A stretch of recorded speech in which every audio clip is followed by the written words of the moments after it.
So, let's get straight to diagnosing polycystic ovary syndrome because clarity starts there.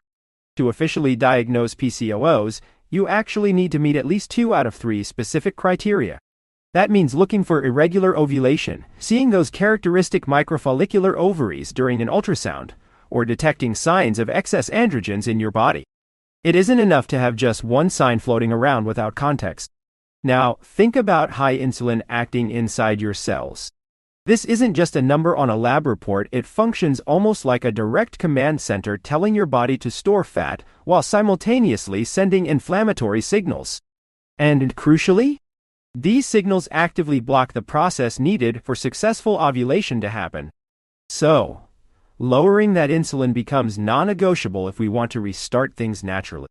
The fastest way to drop those insulin levels and help your cellular glucose receptors wake back up is simply reducing your carbohydrate intake right now. Don't wait for tomorrow. Start today. But numbers alone aren't magic either. What can you do physically right after eating? Try taking a short walk immediately following every single meal. It might seem small, but it works incredibly well to blunt those sharp post-meal sugar spikes before they even fully develop.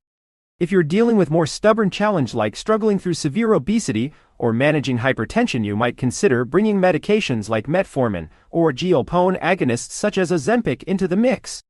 However, keep this transition plan clear. Once you've stabilized on those powerful injectable weight loss drugs, aim to move toward foundational treatments like Metformin, rather than staying dependent indefinitely. Remember, chronic inflammation driven by visceral fat creates a vicious cycle. It doesn't just sit quietly, it worsens insulin dysfunction and turns up the volume on androgen activity within your system. Breaking this requires a total lifestyle overhaul. We are talking about a diet packed with antioxidants, consistent regular movement, dedicated stress reduction techniques, and absolutely prioritizing adequate sleep. Why does any of this matter? Because genetic predisposition may set the initial stage, but your daily choices regarding food and rest ultimately dictate how severe your symptoms become. And then, there is the emotional toll.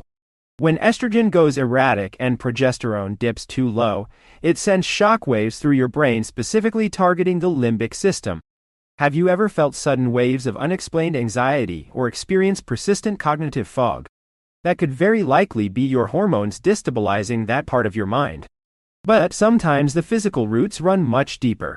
Untreated endometriosis can anchor nerve fibers directly into tissue, transforming what looks like a purely reproductive issue into a full systemic nervous crisis, affecting everything else.